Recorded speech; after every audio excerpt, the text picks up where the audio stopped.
Peace. Welcome to the culture here on the Black Star Network. I'm your host, Farajii. Thank you so much for tuning in and being a part of the conversation. Folks, we got a lot to talk about. First, let's talk about how former President Donald Trump has officially posted his $175 million bond for that fraud case. We'll give you the latest around that. Also, let's talk a little bit about how the Tennessee lawmakers broke up one HBCU's board of directors because of information that HBCUs were not handling the money correctly. We'll get into that. And later on, this is Beyonce's country. Yes, folks. We'll talk about how the superstar's new album is breaking records on Spotify and other places and generating new conversations about Black artistry. So we'll have that discussion. Stay tuned. It's all happening on today's edition of The Culture right here on the Black Star Network. Let's go.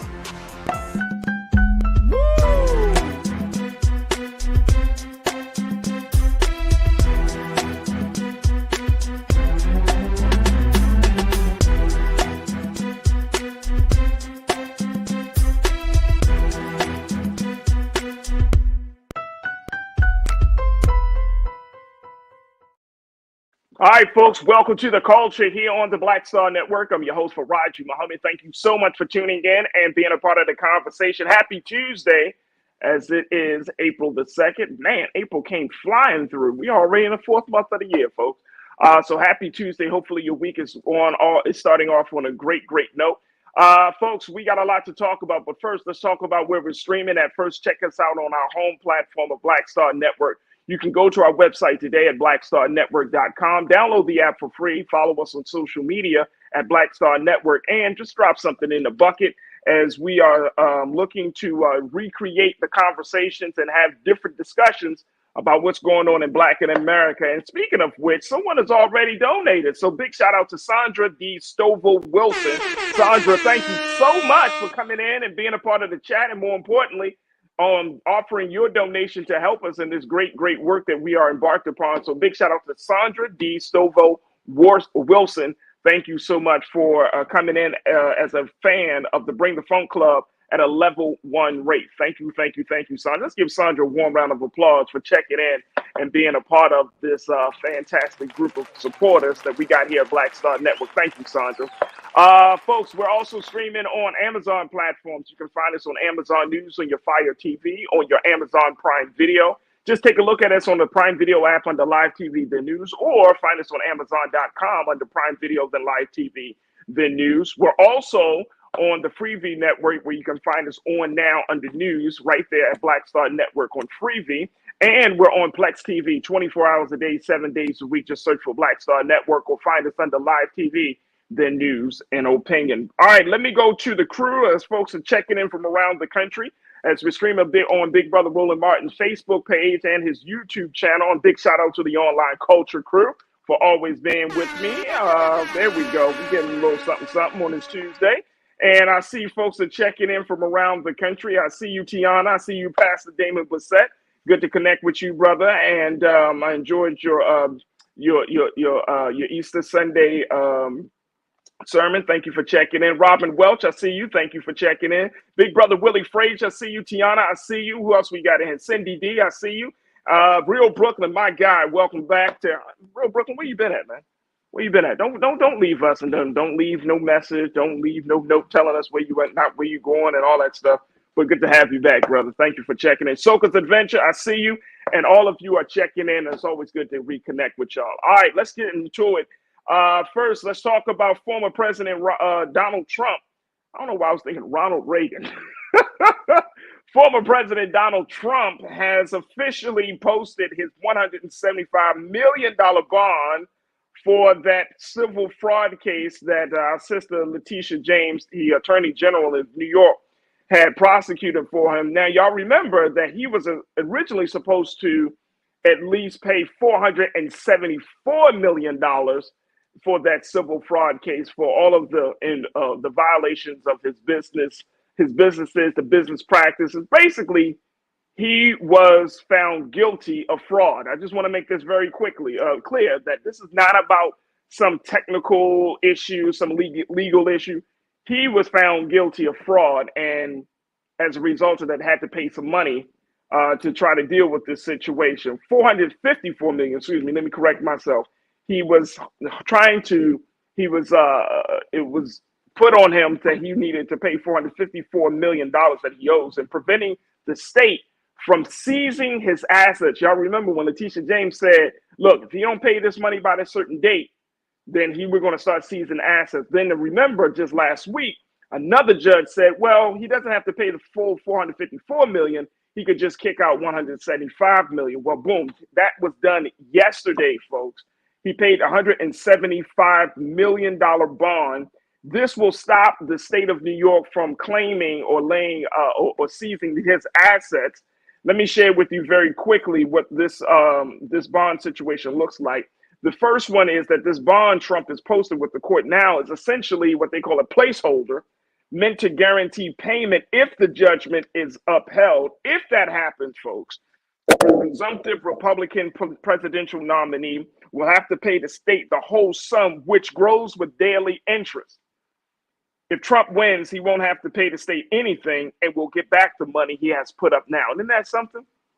Well, he secured the bond through through a company called Knight Specialty Insurance Company. Knight Specialty Insurance Company. Let me share with you a little bit about Knight Specialty Insurance Company. Let's go to quote 2, please. This is the insurance company, which is owned by the privately held Hankey Group, whose chairman told ABC News that he considers himself a Donald Trump supporter. Now, according to Mr. Don Hankey, who serves as the founder, he said, this is what we do at Knight Insurance, and we're happy to be able to accommodate the ex-president in this situation. I'd say it's more of a business decision, but I happen to be a supporter also.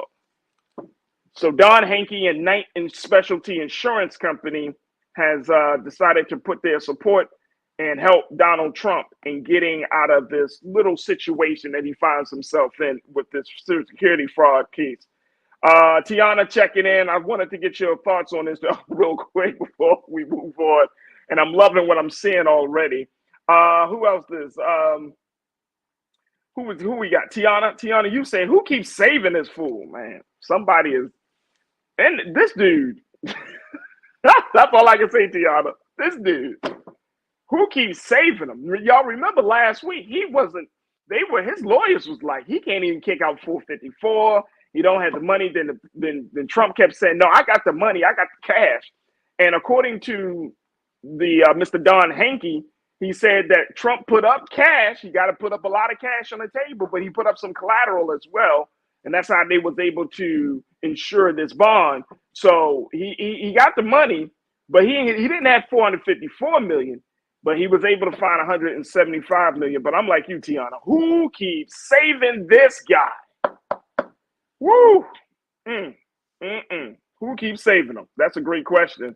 Lydia Brown, you say WTF? What the? That's right.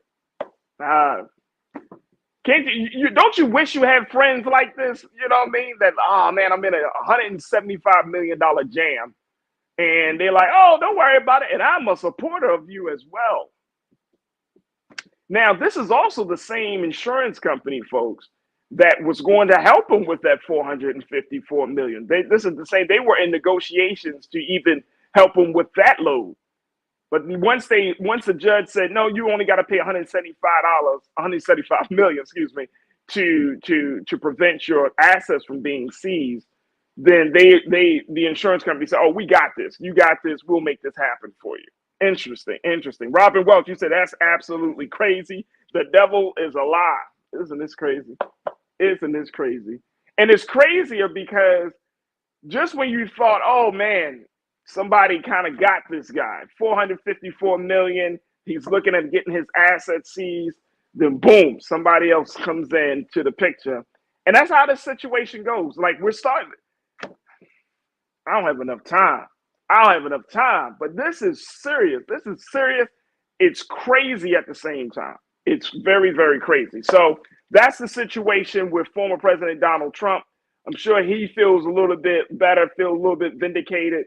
He's able to kind of like move on. But again, it's still not all as well. You know, it's got to be based upon whether this judge is being held. But for right now, this is enough money to kind of slow down the process in this civil fraud case. And of course, he got other cases, but as you can see, and of course, also Donald Trump is appealing.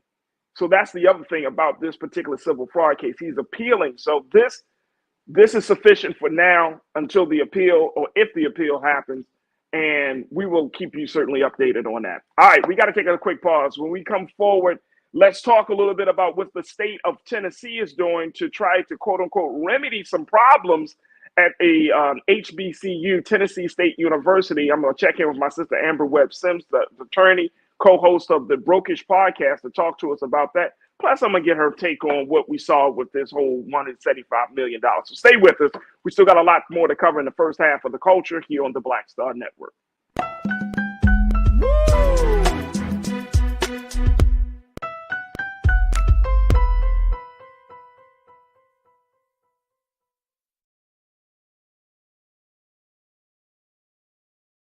Fanbase is pioneering a new era of social media and investment. This next-generation social app has already raised $10 million and has just opened a new round to invest. For details on how to invest, visit startengine.com/fanbase or scan the QR code.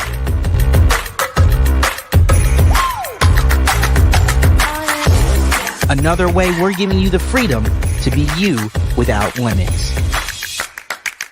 As bad as Trump was, his economy was worse, and Black America felt it the most. He cut health insurance while giving tax breaks to the wealthy and big business. He stoked racial violence, attacked voting rights, and if reelected, vowed to be a dictator and, quote, get revenge. We can't go back. As president, I put money in pockets, creating millions of new jobs, and capped the cost of insulin at $35 a month. There's a lot more to do, but we can do it together. I'm Joe Biden, and I approve this message. Game on. State of the Union 2024. Huge night for President Joe Biden. This was a CVS receipts type of night. He dragged the hell out of the Supreme Court. And he said, y'all gonna see the power of women. Trump's brain is melting as we speak. We want to organize from a place of strength. There's no confusion whatsoever about what they've done and what they plan to do. What Donald Trump is doing is presenting a fallacy. He is convincing them that he's all in it for them, when in fact he's all in it for himself. We do not feel Joe Biden, in spite of the success that have taken place during this administration economically. There are too many things where we do not feel like he's had our back. You should also be investing in the barbershops and the beauty salons and the hookah bars and the folks who are going to the club, and there's a way to actually get them registered because we've done it before. But if you don't have folks who understand that dynamic, then you're missing a big opportunity. So we said we just celebrated. For what? Why don't you go to Selma to celebrate rather than recommit yourself to the fight if the very thing we went to celebrate has been gutted? Republicans did not support a lot of the bills that were necessary to keep the country fluid. You can't only love your country when you win, right? Oh, no. You guys don't want another $2 trillion tax cut? This was absolutely the knockdown, drag out that we were really waiting. Black voters are the base. They're the most important base of the Democratic Party. There was very few language in this speech. At the time, we see an attack on Black history, attack on DEI. The end of the BLM racial reckoning thing has come to a complete end because there was nothing in this speech for that. Our movement has never been grounded in two-party politics in this country. All of our movements ultimately get co-opted by a state that is anti-Black. They called the old because they knew the way, and they called the young because they were strong. And I believe there is a good combination of that. But we can have ideas and we can have visions and dreams, but we have to have our young people also working beside us because they are strong and they will run that race and they will run it to the end. Activists, organizers, and young people have been pushing this administration to be on the right side of history and to do something about the issues that they care about. While the Ukraine and Palestine are critical issues, they are not the only global issues. Not a single Black person who should ever let it come out their mouth that I'm tired. Because there is somebody else who came before us who didn't stop fighting.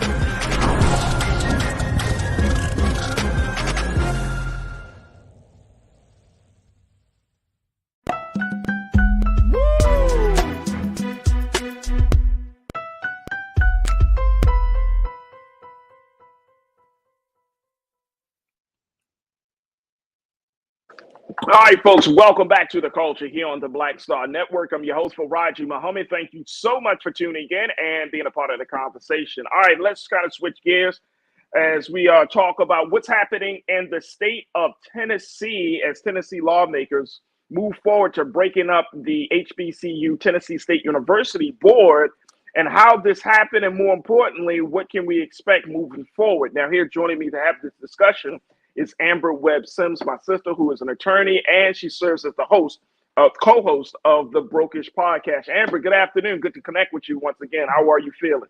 Hello, Farajii. I'm great. How are you? I'm good. First, before we jump into this, I want to kind of get your take on what we saw with the former president posting his $175 million bond. This doesn't get him told completely off the hook, but this was a big move. He was able to make it happen. But if it wasn't for that a judge that making that decision, he would still be in dire straits at this point. So what's the likelihood that he is going to be held fully accountable for all of the civil fraud stuff that he was initially prosecuted for? So the purpose of an appeal bond is to keep people from filing frivolous appeals to avoid satisfying a judgment that's been rendered against them. And so it's sort of designed to force litigants to put some skin in the game. Like, if you want to appeal, that's fine, but you're going to put this money up sort of as a collateral of proof that you can actually satisfy the judgment and not that you are just trying to delay. And I understand the judge's reasoning. The $400+ million amount is a large amount, but I think really what Trump is trying to do in this case, like he's trying to do in all the cases, is to use delay and stall tactics to keep judgments from being enforced or being rendered prior to this election. And I think that really what he's hoping is for this appeal process to buy him some time. And he's getting the time now. I mean, he's got the support. One of our culture crew members, Amber, and her name Tiana, she's like, how is this? Who keeps helping this guy? Like, how does this keep happening? It seems like there is that moment where you're like, okay, somebody finally got him. And then boom, somebody out the woodwork comes and saves and rescues him. What does that say to you? So this is just plain old greed. This is really not about saving Trump. Bond work is risk work. And so your goal when you put up a bond for somebody is to make a profit, either by the interest you're making during the time it takes for the bond to be paid back to you, or by being able to actually foreclose on the collateral that the bond is standing in the stead of. And so I think that now that Trump is exposed to be a sham, it is very clear that he's highly leveraged. Remember, this is his second bond because he had to take out a $91 million bond to appeal the judgment in the Jean Carroll case. I think the people that are offering this bond are doing so from a place of risk assessment. They think they're going to make some money. And I think that's why they're doing it. Even though the guy who gave him the bond said he's a supporter, he said this is a business decision, but it's also kind of personal because I'm the supporter of the ex-president. Yeah, and I'm sure that has something to do with it as well, because now this is free publicity, this is politics. But at the end of the day, this is about money. This is about money. And so the kind of interest you're making on a $175 million bond, or alternatively, when the value of the underlying collateral exceeds that, you're in a good position. And so I think this was some free publicity for the bond company, but I also think they know that it's good risk. It's good risk. Absolutely. I appreciate you kind of picking your brain around that issue. Let's talk a little bit. We're going to take another quick pause, but when we come back, I got to talk to you, Amber, about Tennessee and what the future of TSU moving forward. So we're going to have that conversation on the other side. Folks, join us in the discussion. Post your comments as we're streaming now on Big Brother Roland Martin's Facebook page, as well as his YouTube channel. Just join us in the chat with the illustrious culture crew. I would love to hear what you got to say about this story. So stay with us. It's The Culture here on the Black Star Network.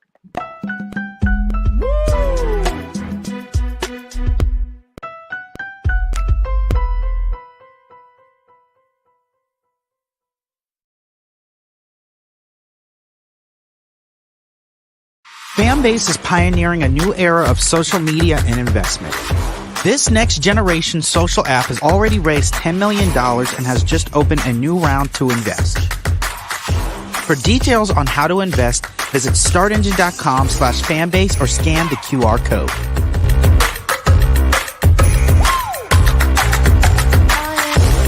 Another way we're giving you the freedom to be you without limits. As bad as Trump was, his economy was worse, and Black America felt it the most. He cut health insurance while giving tax breaks to the wealthy and big business. As president, I put money in pockets and capped the cost of insulin at $35 a month. There's a lot more to do, but we can do it together. I need you to scream for your new beginning. 5, 4, 3, 2.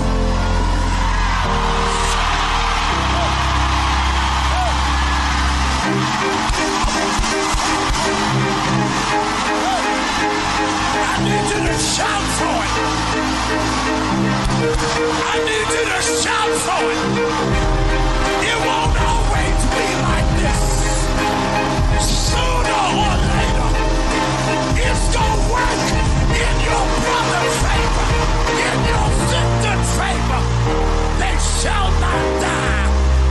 They shall not die. They shall not die. I want you to embrace somebody and tell them welcome to the greatest season of your life. Hug somebody, welcome.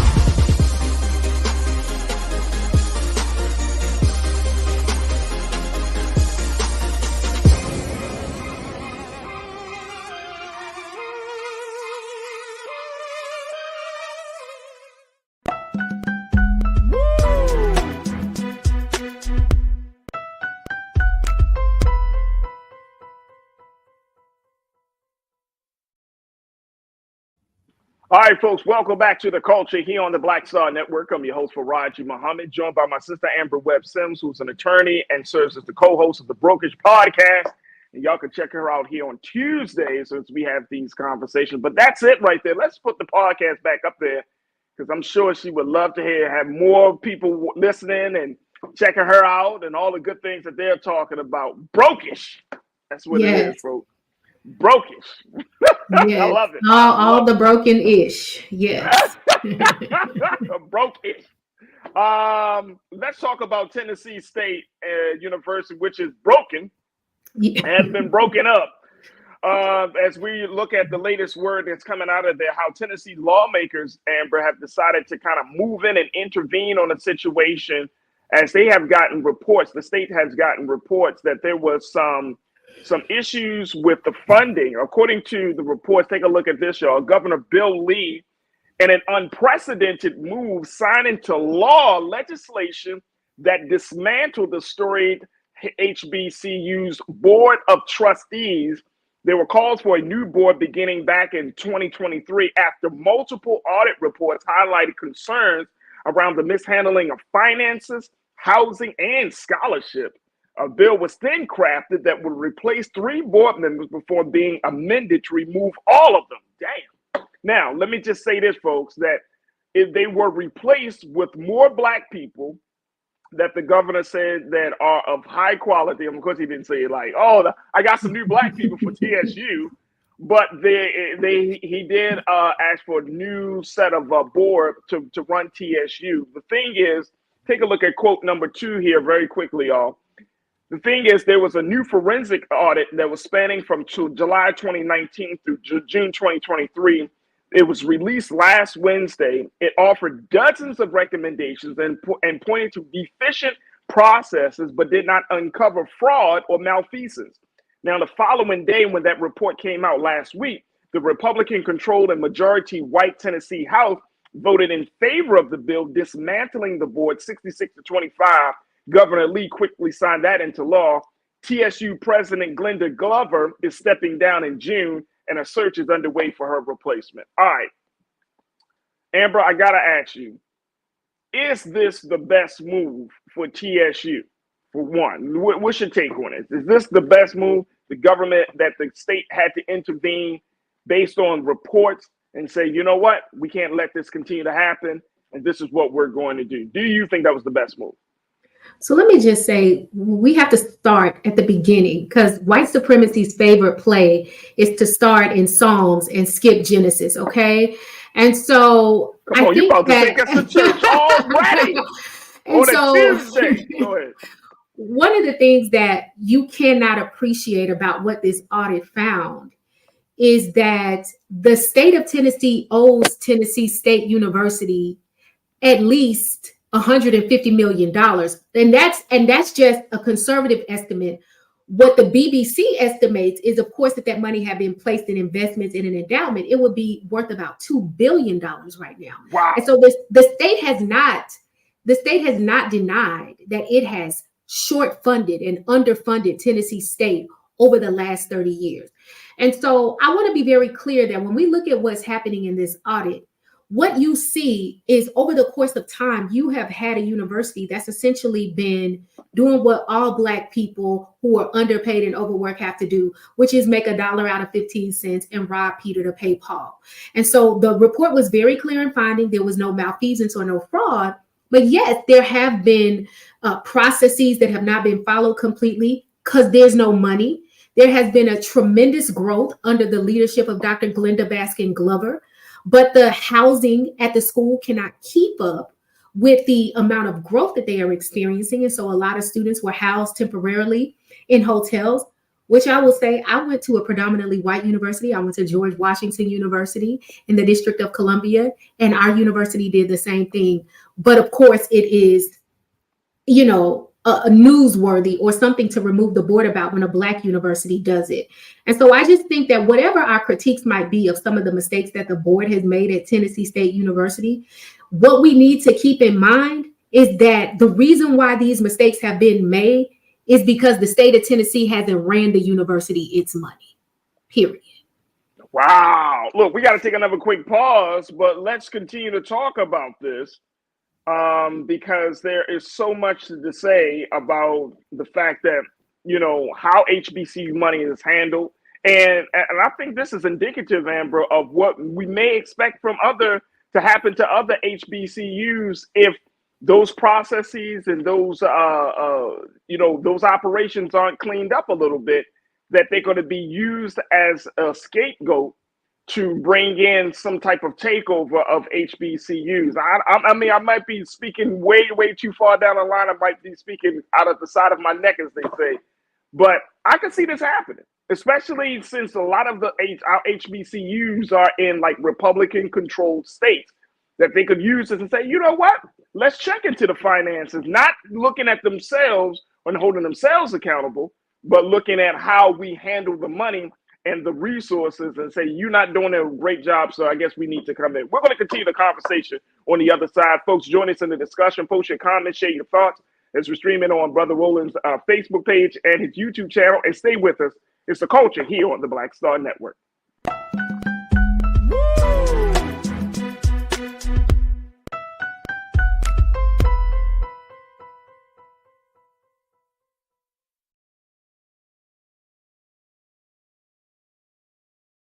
Fanbase is pioneering a new era of social media and investment. This next generation social app has already raised $10 million and has just opened a new round to invest. For details on how to invest, visit startengine.com/fanbase or scan the QR code.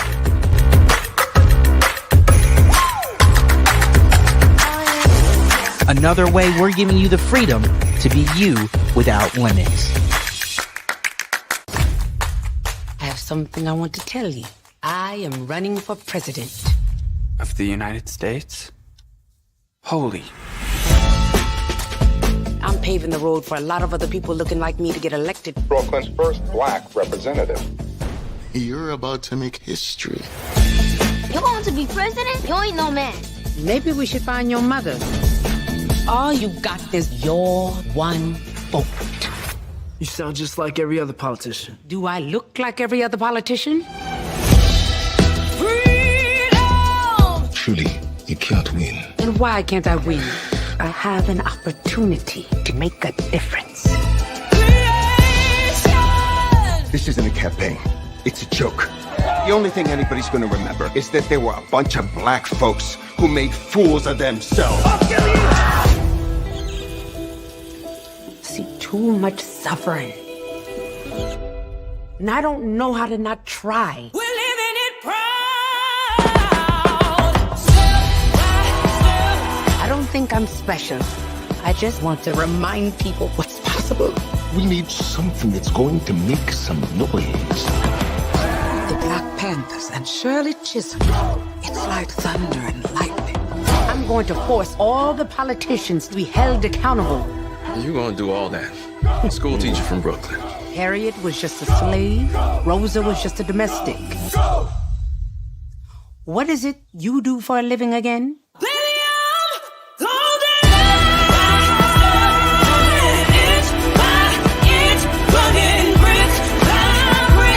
The people of America are watching us.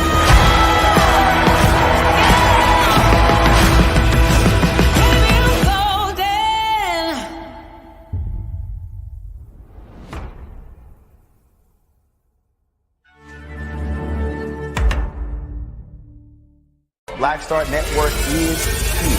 Oh, no punch! I'm real revolutionary right now. Thank you for being the voice of Black America. All momentum we have now, we have to keep this going. The video looks phenomenal. See, there's a difference between Black Star Network and black-owned media and something like CNN. You can't be black-owned media and be scared. It's time to be smart. Bring your eyeballs home. You dig?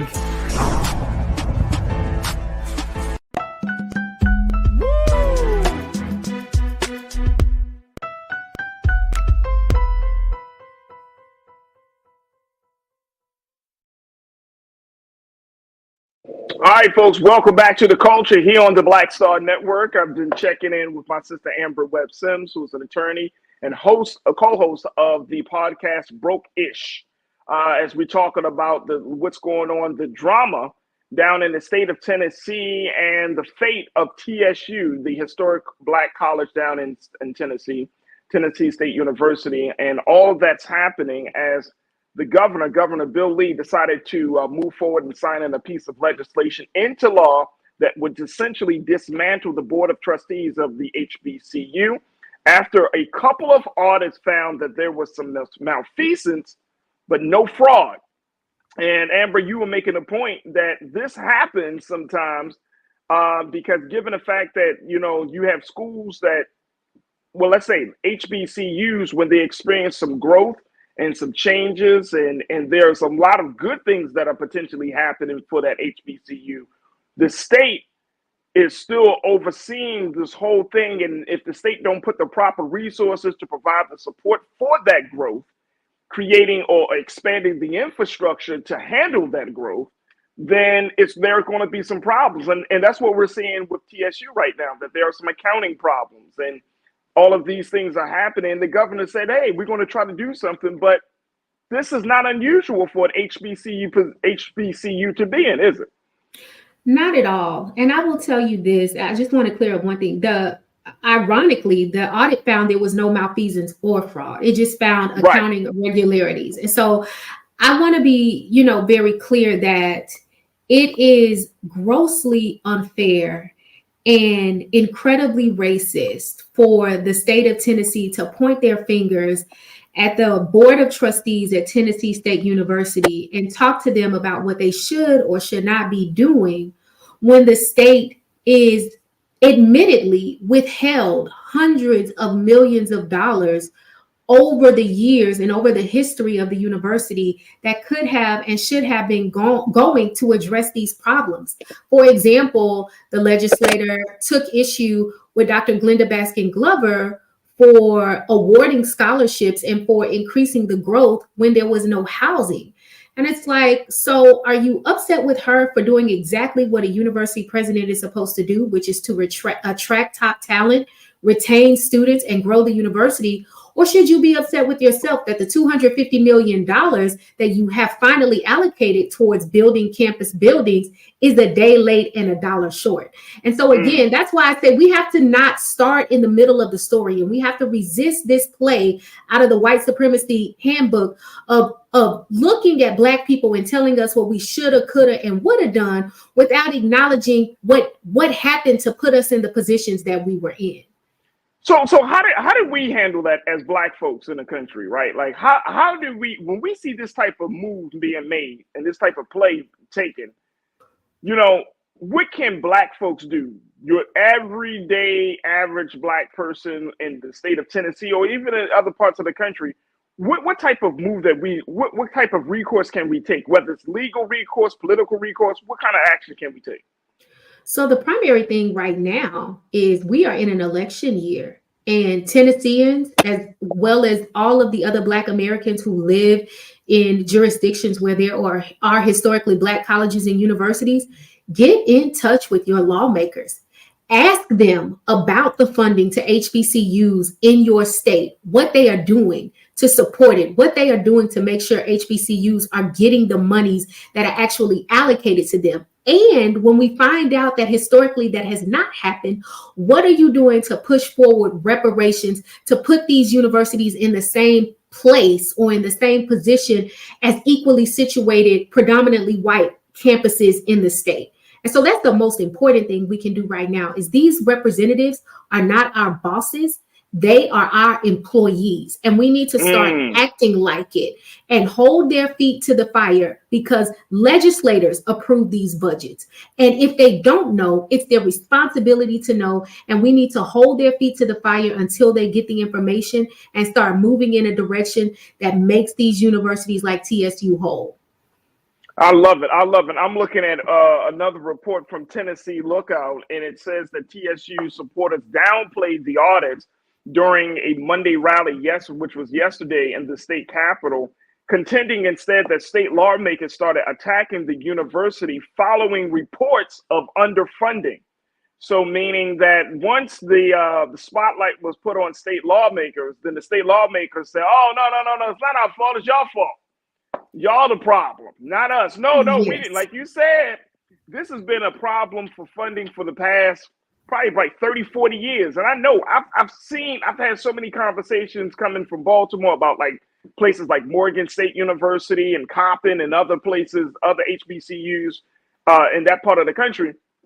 And it's always the same story, always the same thing. And, you know, as Black folks, and I'm glad that you mentioned this, and I want to get your final thoughts on this before we take our final pause here in the first hour.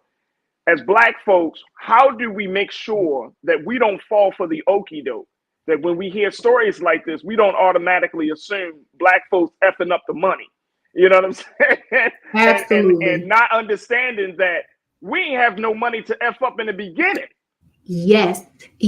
And on some level, we have to remember, even though we're talking about millions of dollars, these institutions operate just like we do on our personal budgets. So if I have $100 worth of bills and $80, something is not going to get paid. And It's very easy to Monday morning quarterback me about what choices I made, about what I paid or what I didn't. But if I have $80 and $100 worth of bills and somebody owes me $50, well, the last person that needs to be talking about how I robbed Peter to pay Paul is the person that owes me $50. Run me my money and I could pay all my bills and have something left. Right. And so I think we have to keep that in mind, that the people who are talking about what Tennessee State University is doing are the people that owe them $50 million, except it's more like $150 million. And instead of them talking about what the university is or is not doing, let's talk about how you're going to make reparations for the total value of that money if the university had been able to put it in an endowment in the last 30 years and have it grow the way it should have been growing. Woo! All right, I'm gonna let that fire just sit right there for us to take in. My sister Amber Webb Sims, I truly appreciate you. We're gonna have to bring you back on very soon because I'm sure this story is going to continue to develop. But I thank you so much, folks. Make sure y'all check her out on the Broke-ish podcast, where all podcasts are streaming. And my sisters can be also seen here now on The Culture here on the Black Star Network. Amber, thank you for being so good for the culture. Thank you so much, Farajii. See you soon. See you soon. All right, folks, let's take another quick pause. And when we come back, let's switch gears. Is this Beyonce's country? We'll have that conversation and so much more on the other side. Stay with us. It's The Culture here on the Black Star Network.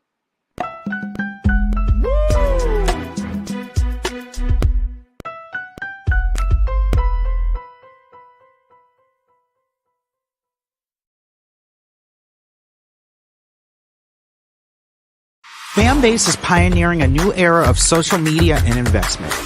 This next generation social app has already raised $10 million and has just opened a new round to invest. For details on how to invest, visit startengine.com/fanbase or scan the QR code.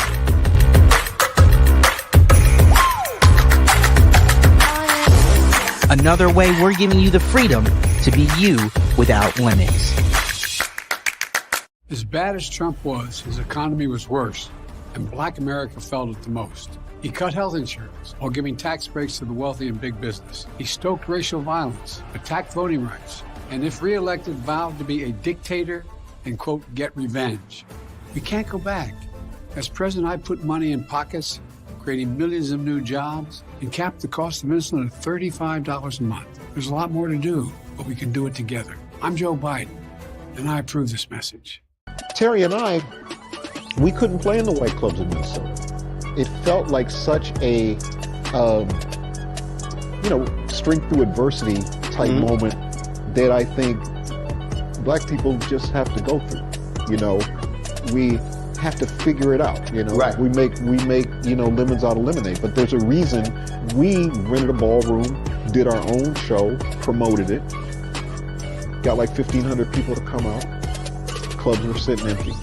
They were like, "Where's everybody at?" And I said, "They're down watching the band you wouldn't hire." So it taught us not only that we had the talent of musicians, but we also had to have the talent of entrepreneurship. It wasn't like a seat at the table. It's like, no, let's build the table. That's right. We got to build the table. And, That's right. And that was the thing. And of course, after that, we got all kinds of offers. Of course. Right, to come play in the clubs. But we didn't do it. We said, "No, we good." No, we're good. We're good. And that's what put us on a path of national. And of course, when Prince made it, then it was like, okay, we see it can be done.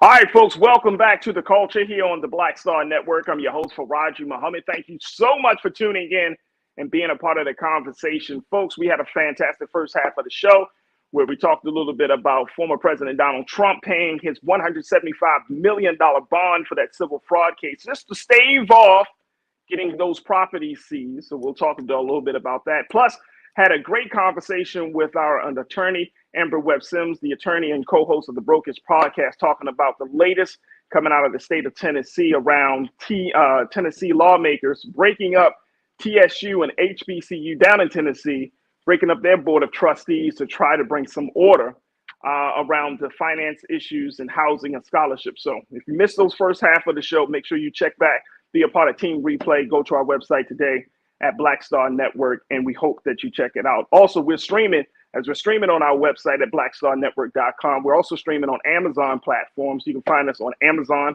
on your Fire TV, also, as well as on Amazon Prime Video. Take a look at that.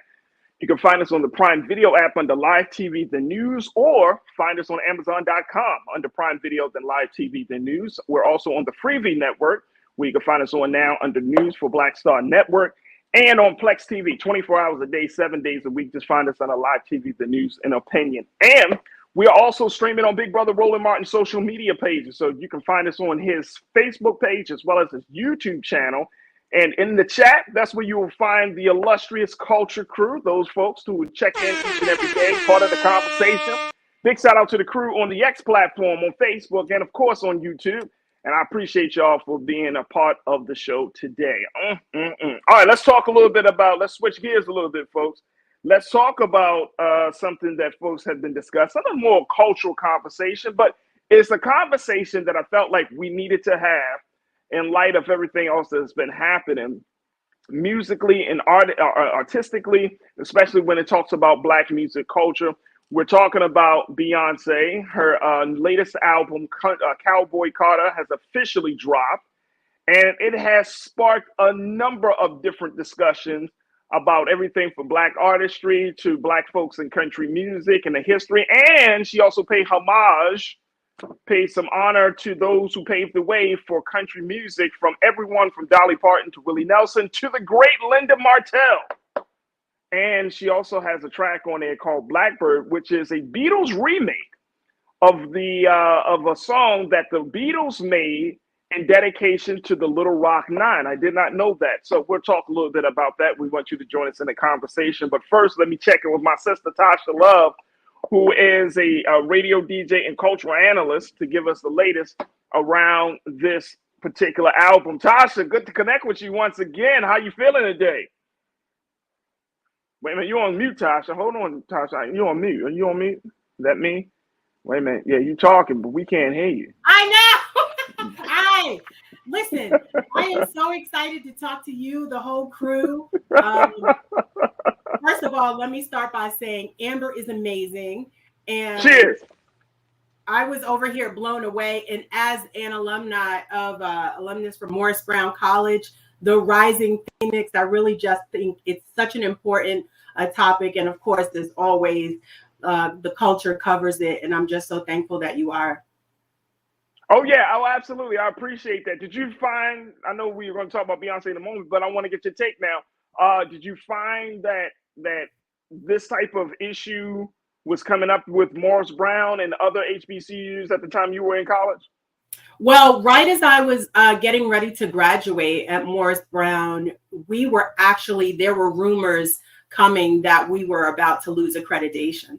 And so since with us going through that process, it was quite scary because we were coming out with degrees, but where they weren't anything. And then when you really look at the largest donors, you know, they go to Morehouse, Spelman, and CAU. Morris Brown is the first college to be founded by Blacks, for Blacks, by slaves. Morris Brown was a former slave.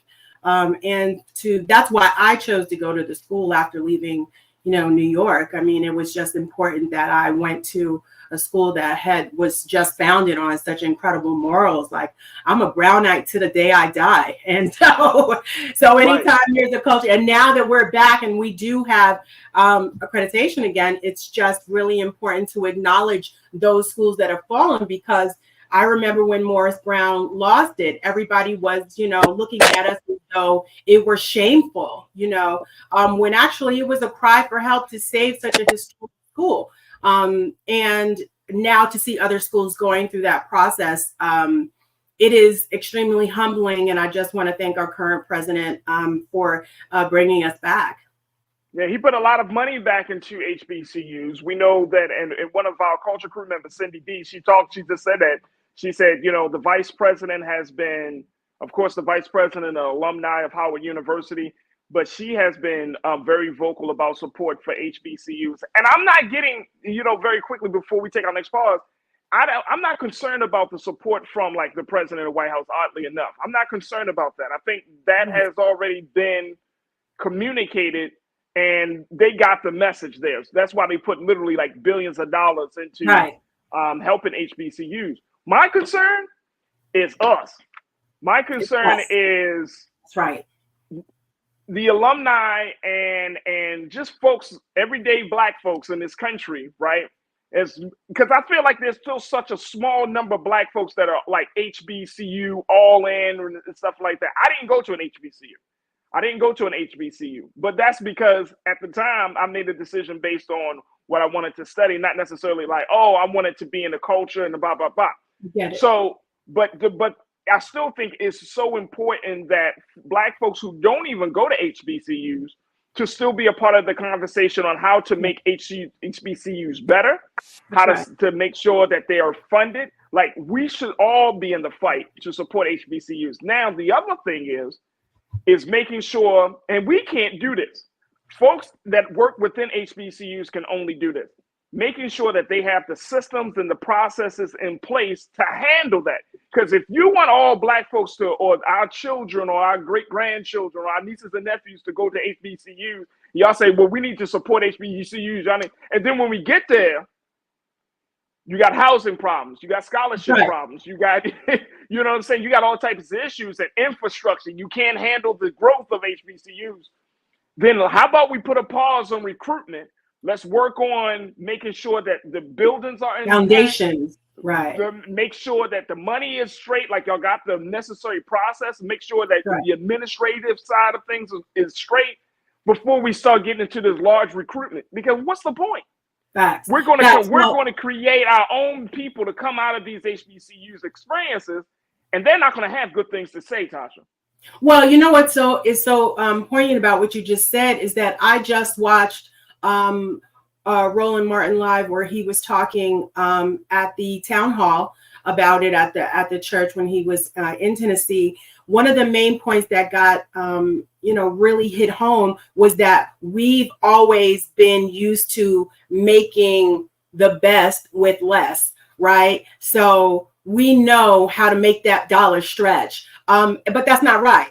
You owe us billions. Give us the billions so that way we can have the the fundamentals for education as though you're giving to the other universities and college within the state. I mean, I could talk to you about all of it. Me, you, and Amber. we can talk about this all day. And I'm just glad that a voice is being heard. Where would we be without the Black Star Network to get this information out? Because you're certainly not getting it on mainstream, right? We're not getting it on the ABC, CNN, NBC. Nobody's covering this. We need to cover our own. And that's why I'm just so proud to be here.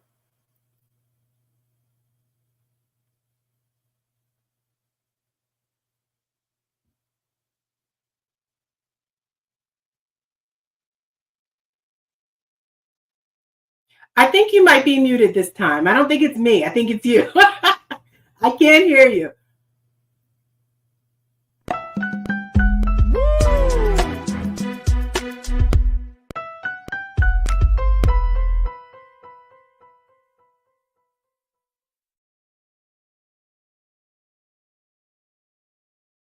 Fanbase is pioneering a new era of social media and investment. This next generation social app has already raised $10 million and has just opened a new round to invest. For details on how to invest, visit startengine.com/fanbase or scan the QR code.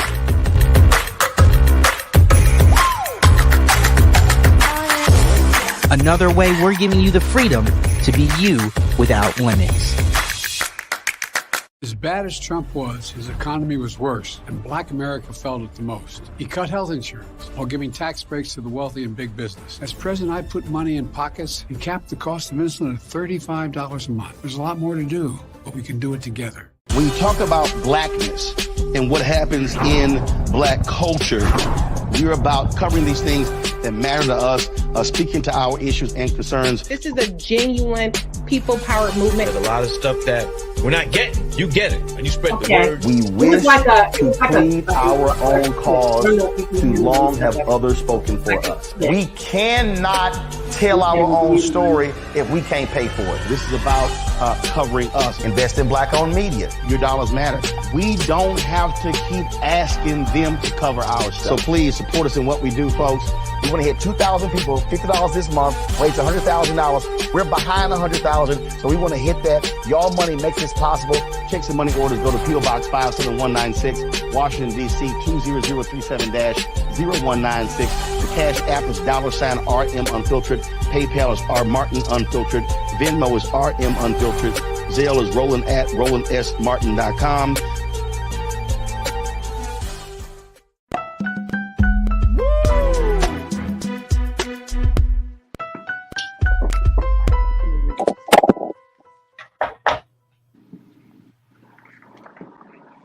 All right, folks, welcome back to The Culture here on the Black Star Network. I'm your host, Farajii Muhammad. Hopefully we get the technical difficulties taken care of. Joined by my sister, Tasha Love, and who is a radio DJ. She's been a part of The Culture for many, many years. She's a cultural analyst here on The Culture, and we're so happy to have her. She was giving us her experience of working with HBCUs, and I just wanted to make the point that we still have a lot of work to do from the cultural side of things, Tasha. And it's not just about the state, right? The state is going to do what the state do. And as much as the state owes HBCUs, whether it's Tennessee State University or any other HBCU in the country, we have to make sure we keep applying pressure. We talk about, Tasha, folks be like, oh, I'm applying pressure in the relationship, intimate relationship sense. When I step out the room, girl, I'm applying pressure. Okay. Apply the pressure during homecoming when we all out there on the yard. Okay, pass the collection plate when we're on the yard. Makes no sense to me. We spend all this money in libations, right? And we have the tents out where we're selling all this paraphernalia. You know what? In fact, I might bring that up to the women of Morris Brown. We might as well just have a collection plate tent. Just come, bring your money. You know, back in the day, we used to have to do fish plates. You know what I mean? We got to get back to the grassroots of raising money and giving back on our own. But like you said, not waiting for the state, because if we do that, I mean, hello, we already see the condition that we're in. And Georgia's, dare I say, a former Confederate state. You know what I mean? It's not like we're top of mind. So we need to be really careful about how we are taking care of our HBCUs. Absolutely. Great point. All right, speaking of Blackness, let's talk about your favorite artist, Tasha, Beyonce. As Jay-Z say, Beyonce. Okay. This is Beyonce's country. Now, she had warned us that this is not a complete country album. Yeah. This is a Beyonce's album. This is what she had said herself when she made that IG post a few days before the album release. So for folks who was expecting to hear, you know what I'm saying, like straight country, you might get a little different thing. But the one thing that she did do, and there was a lot of talk about how she was going to approach this subject matter and really start to bend the genre, is that she made sure that she paid homage to a number of artists and those voices that paved the way for even her to come out and to do this in the way that she did it. All right, let's talk a little bit more about it. First and foremost, she paid homage to one of the great Black country music pioneers, great artist. She laid the pathway. She took the hits.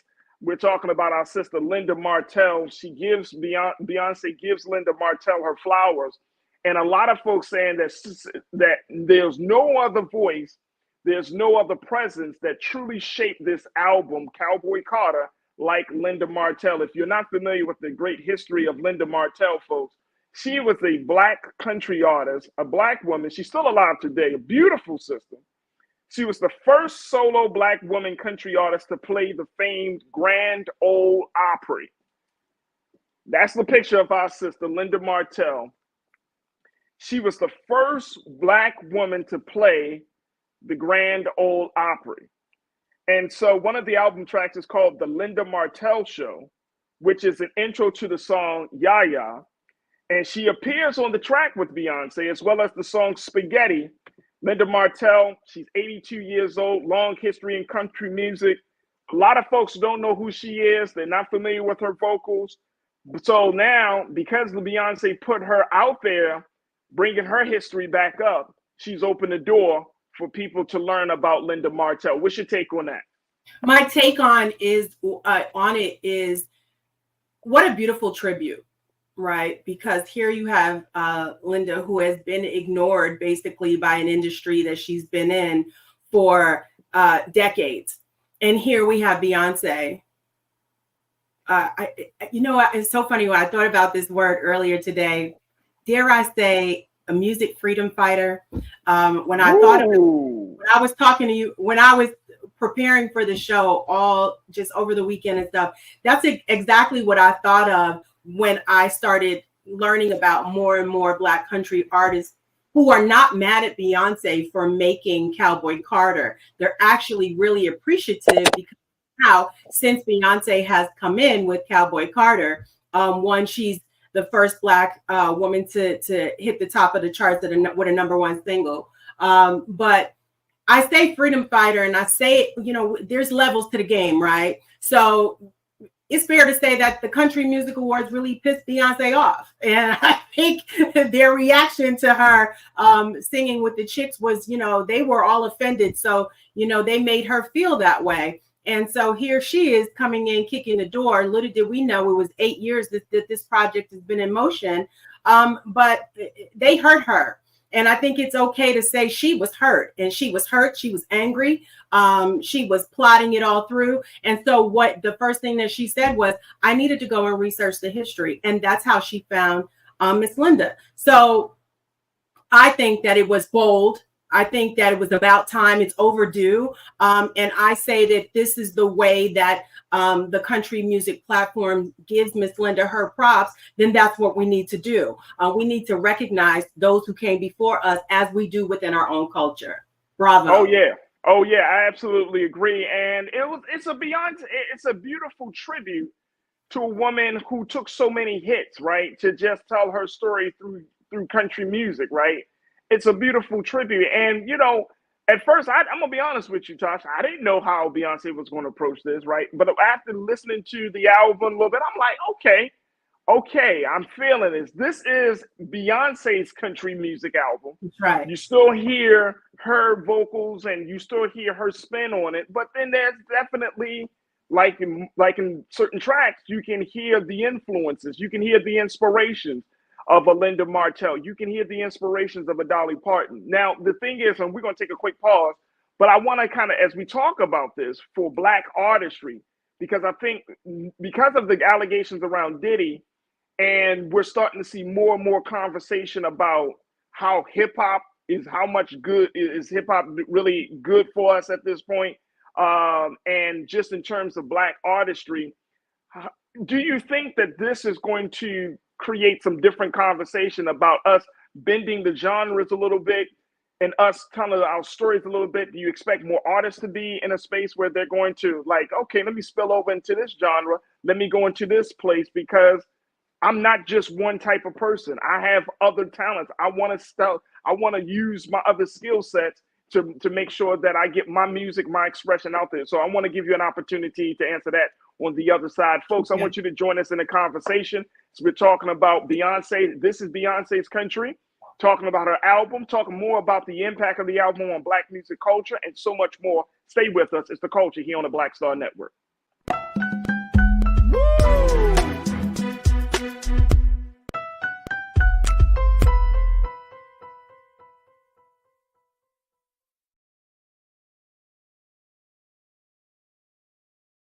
As bad as Trump was, his economy was worse, and Black America felt it the most. He cut health insurance while giving tax breaks to the wealthy and big business. He stoked racial violence, attacked voting rights, and if reelected, vowed to be a dictator and, quote, get revenge. We can't go back. As president, I put money in pockets, creating millions of new jobs, and capped the cost of insulin at $35 a month. There's a lot more to do, but we can do it together. I'm Joe Biden, and I approve this message. Fanbase is pioneering a new era of social media and investment. This next generation social app has already raised $10 million and has just opened a new round to invest. For details on how to invest, visit startengine.com/fanbase or scan the QR code.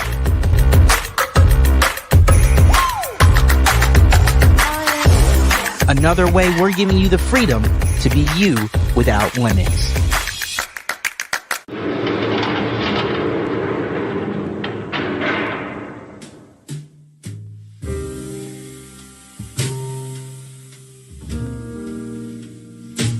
You have the right to remain silent. Anything you say can and will be used against you in a court of law. You have the right to an attorney, and if you cannot afford an attorney, one will be appointed for you.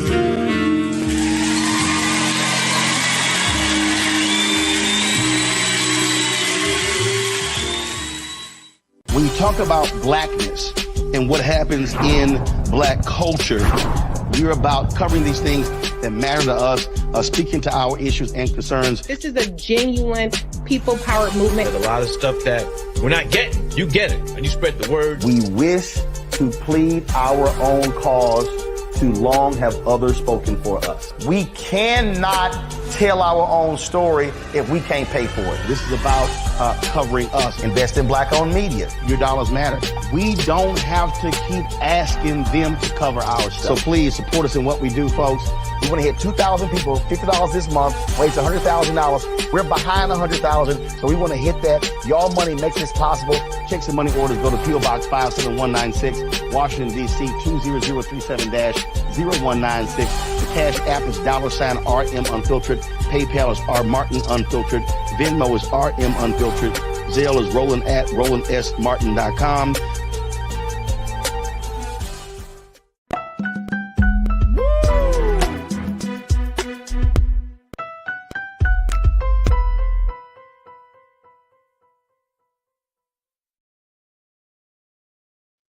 All right, folks, welcome back to The Culture here on the Black Star Network. I'm your host, Farajii Muhammad, joined by my sister, Tasha Love, who is a DJ as well as a culture critic and who's been working in the culture of music for many, many years, giving us her take on the latest cultural discussion around Beyonce.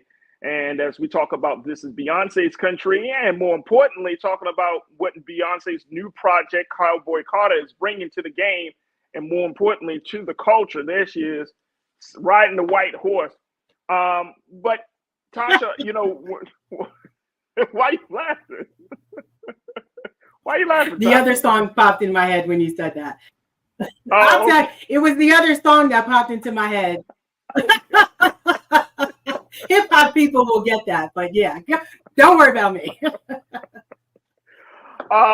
But when we were this talking is why about, we get along so well, because you and I are on the same vibe. We were talking about how Beyonce paid her tribute, gave the flowers to country great and pioneer Linda Martell. But I wanted to kind of get a sense from you, with her paying homage to a Black country pioneer like Linda, do you think it's going to open up the doors for us to have some different conversation about how our stories are told, that we're not going to be confined to any particular genre? I saw Jean Baptiste, who posted or who said that he's happy that Beyonce is moving forward on creating the album that dismantles the genre machine. And you've worked in radio, you understand why genres were created, that it's a way for us to categorize and kind of quantify certain things. But are we at that time where we do need to start to dismantle the genre machine and kind of just make music however we feel like it? What's your take on that? You know what? I think that's a fantastic question. And I think that, yeah, it's about time. Do I think it's going to happen instantaneously? Sorry about that. No, I don't. But what I do think is that it opens the door for additional conversation. Is there, like they say, Rome wasn't built in a day. Radio is even more difficult to crack through, because radio is built on sales and it is built on demographics and audience. The thing about the country music genre is that they put up a barricade on something that we created.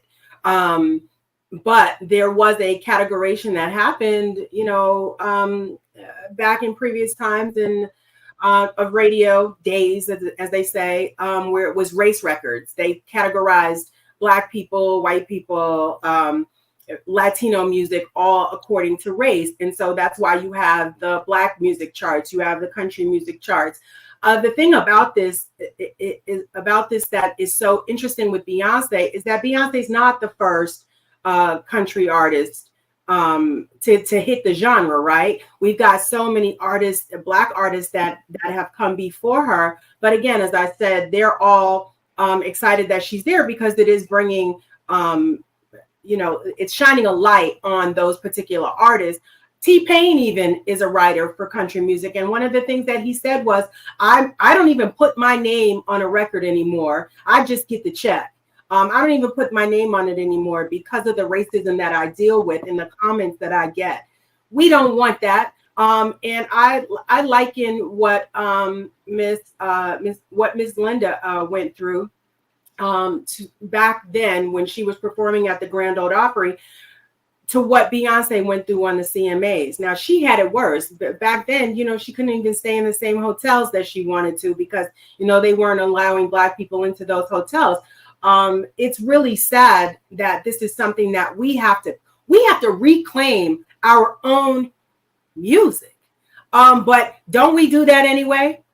When Kid Rock comes over and he raps on his record, or he put out a hit record, a country music album, and he's rhyming on it, we don't say get out of here with that. It just doesn't fit our genre. And so what's so annoying is that they can cross over, but they telling us we can't go to where we came from. I don't understand that part. I liken this album that Beyonce has done, and she's right. It is not a country album. It is a Beyonce album, because she puts a spin spin on it that's so hard.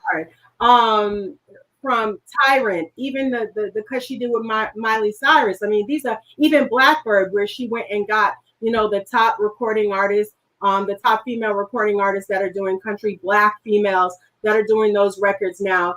But I liken this to a line in the sand that she's drawn with the gatekeepers of country music, telling Black people that they don't have access. I imagine her rolling up, is what I said on a post. I imagine her rolling up, you know, to the Mason-Dixon line in a lowrider with her middle finger up, like, I'm coming and I'm bringing my crew. All the Black cowboys were all coming. She's been hinting that she's been doing this for 8 years. We didn't know about it. She's been handling this very well. If you look at her 2021 Adidas line, it's all dedicated to Black country attire. She's not the first. She's not going to be the last. Thank God she's not going to be the last, because. But she's going to be. She's one of the biggest. She is the biggest. I mean, she's the biggest artist. Yeah. To come into the space, and like you said, to put a huge spotlight on it, and it shows, and it's showing. Let me just share this very quickly before we take our next pause. New data from Spotify. Rolling Stone just did a piece about this. They just released this one piece yesterday where they said that Dolly Parton, Linda Martell, Willie Nelson, Spotify numbers skyrocket thanks to Beyonce. They're showing that new data from Spotify shows that Linda Martell, her LP from 1970 called Color Me Country, the first major country album released by a Black woman, saw an increase of nearly 127,000% in catalog Spotify streams over this weekend. Her track Bad Case of the Blues saw a nearly 1,200% jump in streams as well. Spotify also highlighted the people who discovered Linda Martell's music for the first time following B's album. The country legend had an uptick of 1,145% of first-time listeners on the platform over the weekend. And so that just goes to show you. Let's go talk about Dolly Parton. Dolly Parton got her moment on Cowboy Carter. She also was with Beyonce. She shared her flowers with Dolly Parton. Of course, Beyonce reimagined her version of Jolene. She gave Dolly Parton all of the writing credits for Jolene for that one. We saw an uptick in that for Dolly Parton. She saw an uptick on Spotify from her 2013 version of From Here to the Moon and Back featuring Parton, which saw a 4,800% jump. Dolly Parton's solo classic Family Bible also saw an increase of 890%. I mean, she's putting money in the pockets of people. Yes. Who created the genre. Yes, not only that. I mean, she is, that's the B effect right there. That's Queen B doing it. I was just about to say that is the B effect. And, you know, the beautiful thing about this is that other Black artists are being recognized. But just like you said, see, that's the right thing to do, right? When somebody introduces you into something, you acknowledge them, but then you go in and you make your own path. So kudos to her on what she did with Jolene. I love it. And I love what she did with Willie Nelson. I also love what she did with Miley Cyrus. I will tell you that I'm a huge fan of the album. And I'm looking forward to see what it does for the rest of the culture, not just for Beyonce. Listen, I think that we'll get mixes of country music from her, but this is not her lane. She's not going to stay here. She came to prod that horse. Right. She put her mark on it, and she's moving on to Act 3. She's not going to be here long, but she did already tell us. Look at that platinum horse that she's been riding on. We're the only ones that really didn't know what the symbolization was. But just like you said, the Beyonce effect it's bigger than just commercial radio. When I say commercial, I literally mean just terrestrial radio, right? Getting in your car, putting on the radio station. It's the streaming platforms that are going to make this album number one continually and down the line. Mainstream radio is not going to play this. This is literally for TikTok. It's for the streaming platforms like Spotify and Apple, etc. And so that's why she doesn't have to worry about the plays that she would normally get from country radio, because it is going to come from the streaming platforms. That Beyonce effect is not only just affecting music. Look at the sales of Stetson. Stetson, after she did that Super Bowl performance, the search on Google was 400% for cowboy hats. The sales of boots have gone within a week, 212% increase. She actually worked with Stetson. Again, she knows what she wants to do. Stetson hasn't had a partnership with her stylist. So we just catching up. She's already going to the next, and the next is continuing to put a stamp on this genre that told her she couldn't come in. So now what she's going to do is she's going to go kick in the door. She's bringing all of us with her, and when I say all of us, I mean the culture. And then not only that, but she's bringing in her own soundtrack. You have all these beautiful Black country artists in there, and they're all lining up, and she's paying homage to them. She just sent Kay Michelle a giant bouquet of flowers and said, I know that we've never met. I look forward to working with you. Here's a bouquet so I can at least acknowledge what you're doing in the industry, and I love it. And that's what it is. It is the sisterhood. She is literally her own sisterhood. She goes and she gets other people. That's crazy. That's crazy. All right, we got to take another quick pause. When we come back, let's continue to have the conversation on the other side. Plus, I'm going to share what you are saying about this being Beyonce's country. Plus, I got something to talk to Tasha about as we kind of look at a new reboot that's going to be hitting the TV screens very soon. A very different reboot. We're going to talk a little bit about that. Stay with us. It's happening. All of this is happening on Today's Culture on the Black Star Network.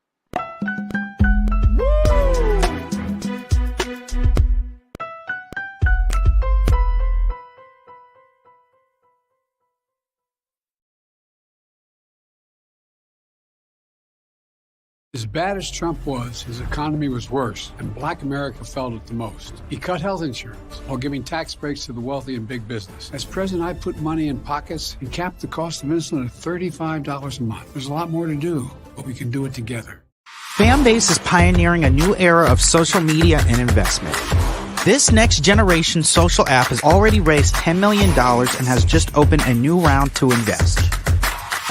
For details on how to invest, visit startengine.com/fanbase or scan the QR code.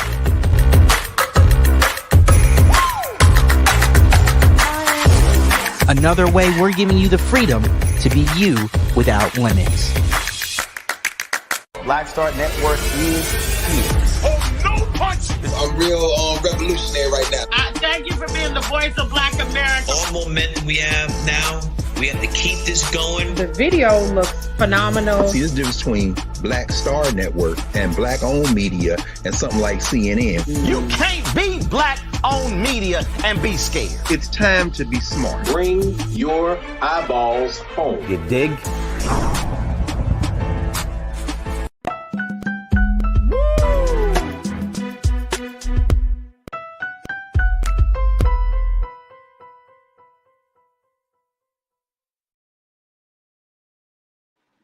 All right, folks, welcome back to The Culture here on the Black Star Network. I'm your host, Farajii Muhammad, joined by my sister, Tasha Love, culture analyst, and she is a longtime, DJ, as well as one of the great voices within the Black music culture.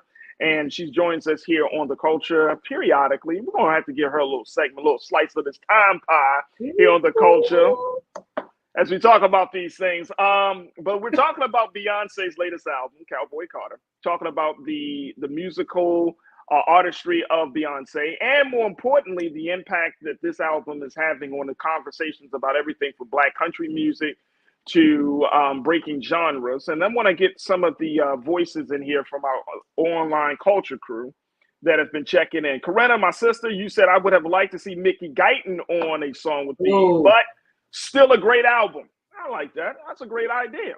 Great idea. She probably would have gotten Mickey Guyton, but maybe it was a time thing. But no, that's a great point. Great point.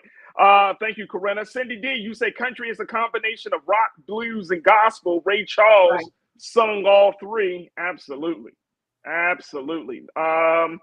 Mingly Natasha Surge, you say she wants to win Album of the Year award because mainstream keeps snubbing her. What's your take on that part of the conversation, Tasha? You think that's what she's trying to do right now? Or I think that she makes a valid point when she says that. But you know what? If you're not gonna give it to her in a genre that she actually deserved it in, and let's be clear, I like Beyonce. I'm not necessarily part of the Beehive. I say that meaning I don't eat, sleep, and breathe, but I can appreciate her music. And there are some records that I love there, but I love her talent. And I think that her work ethic speaks volumes over a lot of artists that we have coming out today. Now, with that said, this particular album is most important, and it does, in my opinion, where it stands right now, on April 2nd, what it does deserve album of the year, right? However, I know that Taylor Swift got an album coming out next week. What are the Swifties gonna do? What is it gonna have a pop of country music in there? I don't know. I don't know who else is on the line. But I will say this: Beyonce, with this particular Beyonce country album, she has woken up country music in her own culture, and she is educating the country music genre of their own, because clearly they didn't even realize the work that we put in. We are so vital to the culture, and that translation gets lost when they don't know who's writing these number one hits for country music artists. Beyonce, what she did with this particular album is she highlighted not only Black country artists, she's also sharing the mic with Stevie Wonder, Rihanna Gibbons, who played the banjo on Texas Hold'em.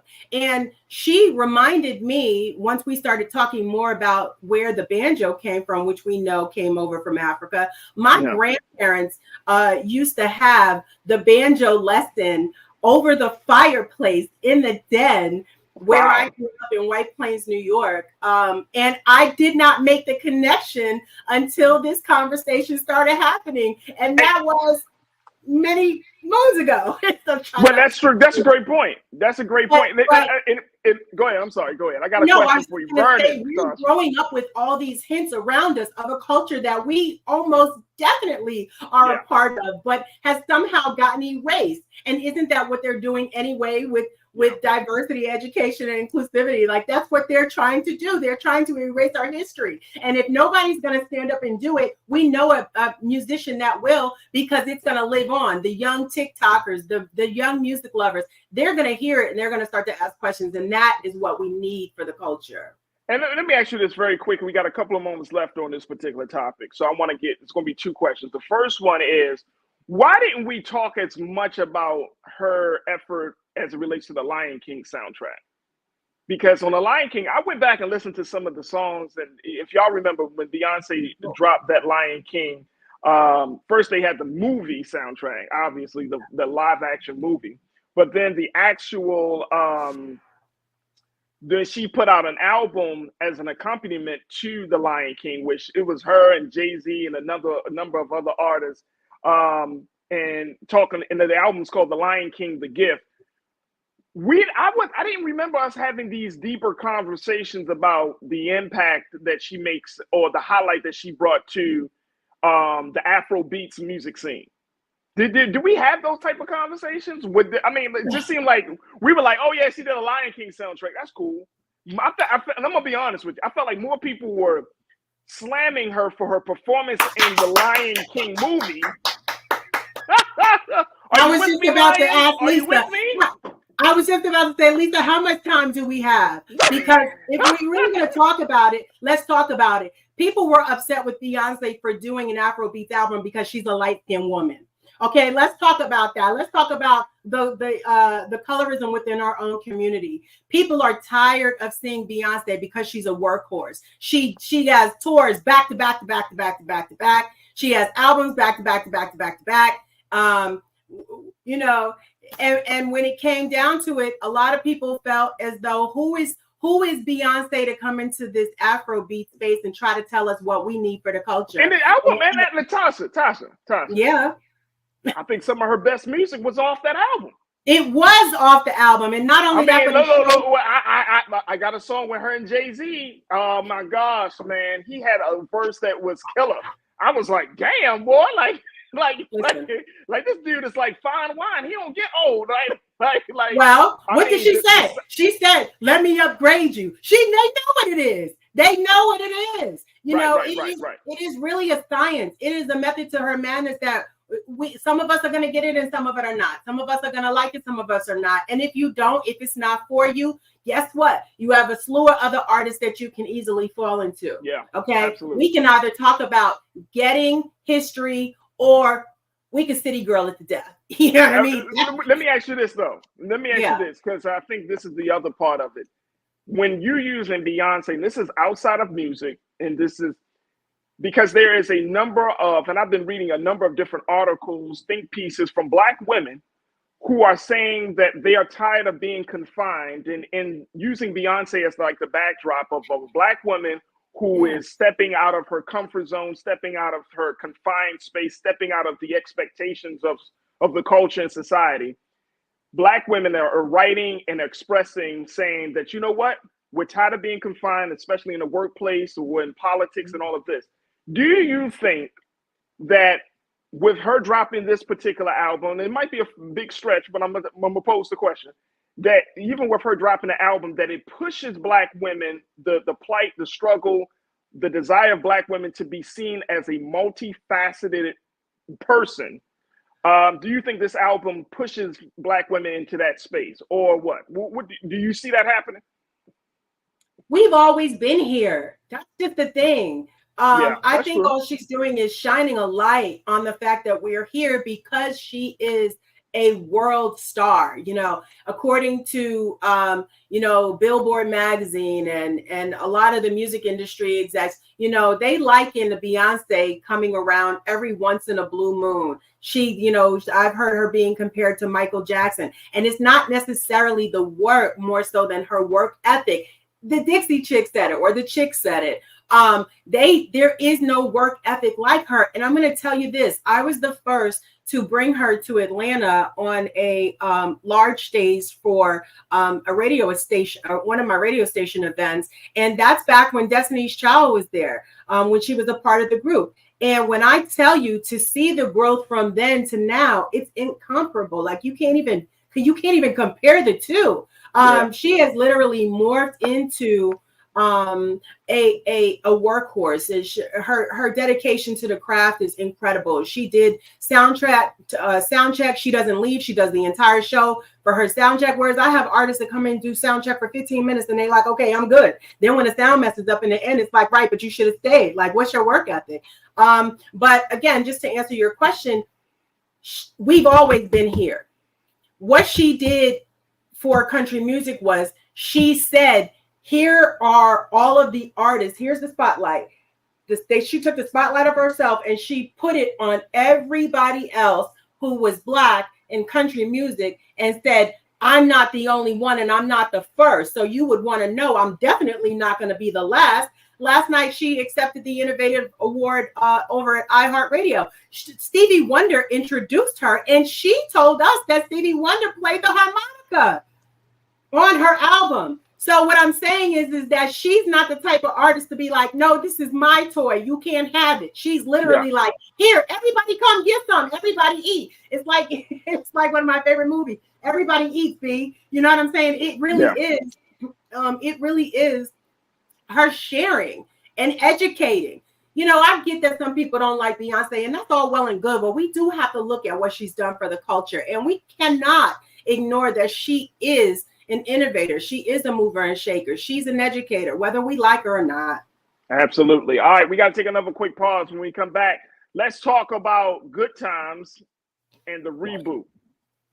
Yeah, I'm going to share with... Why Tasha already signed? We'll talk about it. Stay with us. It's The Culture here on the Black Star Network.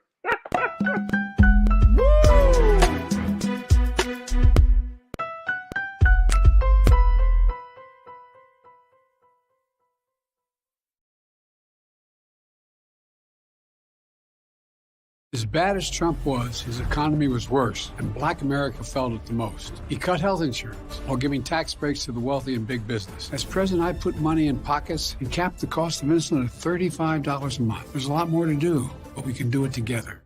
Fanbase is pioneering a new era of social media and investment. This next generation social app has already raised $10 million and has just opened a new round to invest. For details on how to invest, visit startengine.com/fanbase or scan the QR code.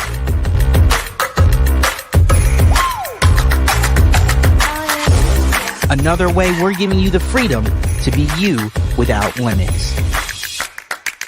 Black Star Network is here. Oh, no punch! I'm real revolutionary right now.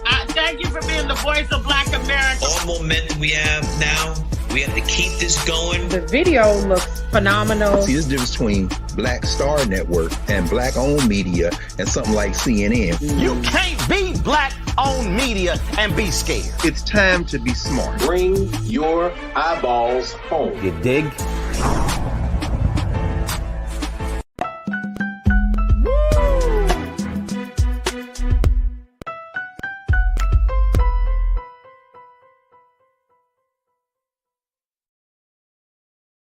All right, folks. Thank you so much for welcoming. Thank you so much for tuning into the culture here on the Black Star Network. Still got my sister Tasha Love checking in with me, and I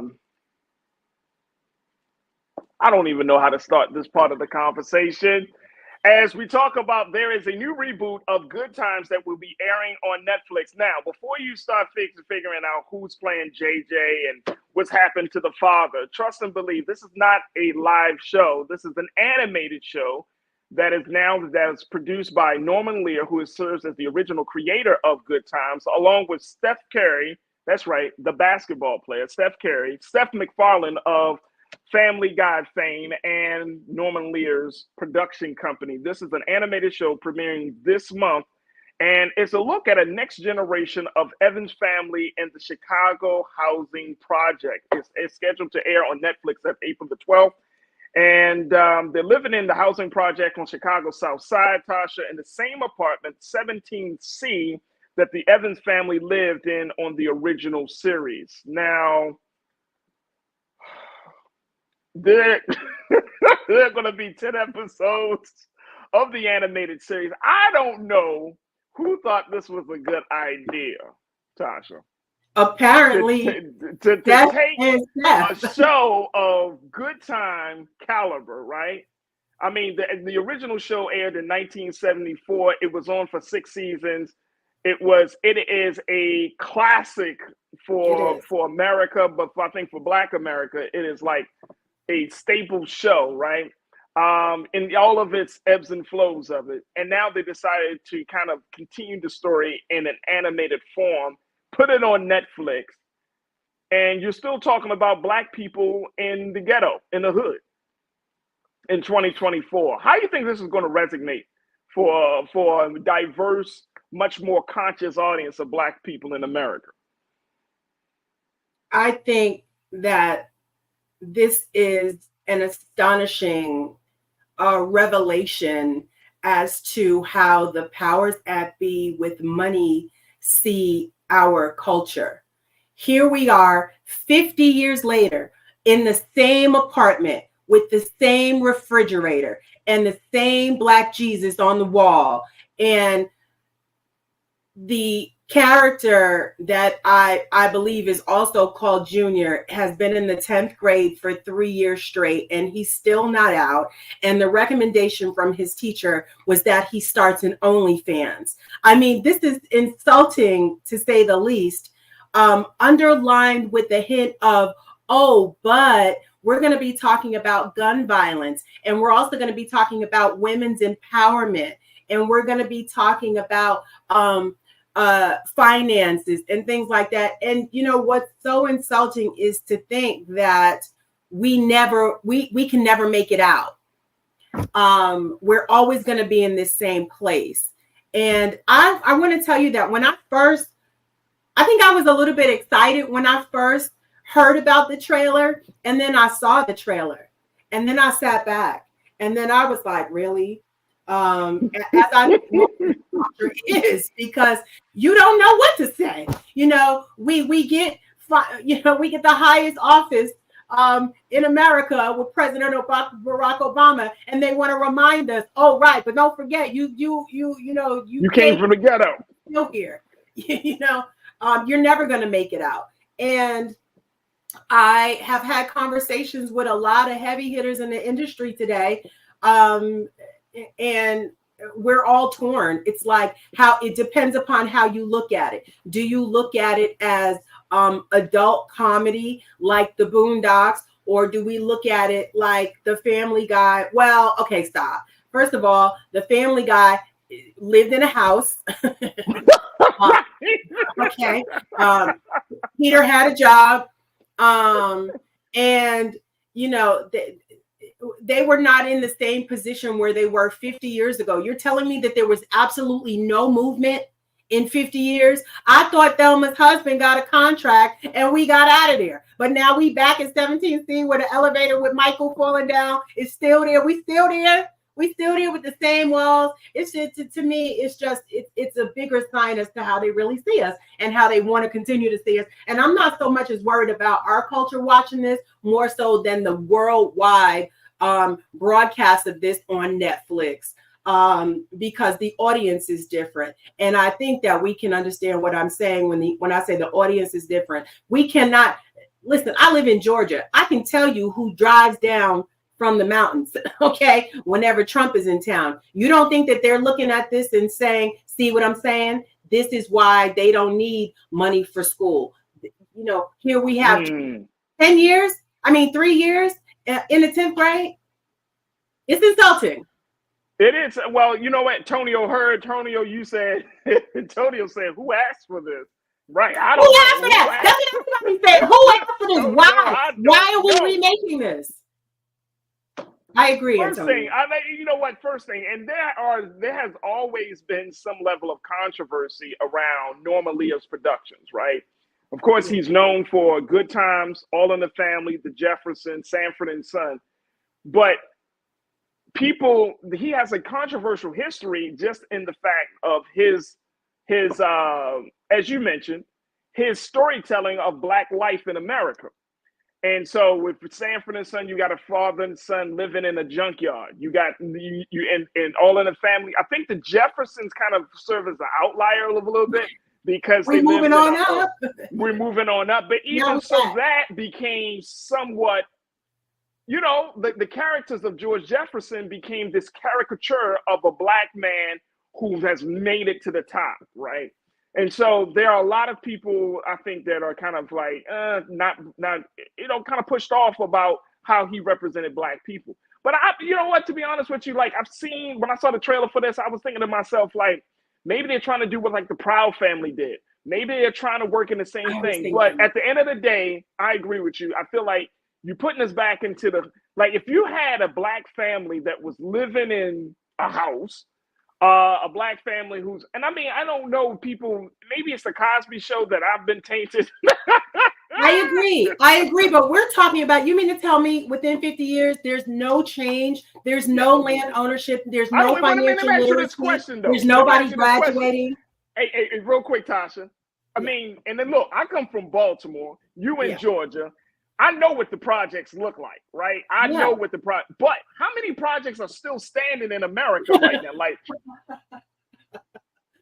I'm being dead ass serious. No. How many of those housing tenements, how many of those housing buildings still stand in America right now? Well, you know what? Chicago, is Cabrini Green still the same way? Listen.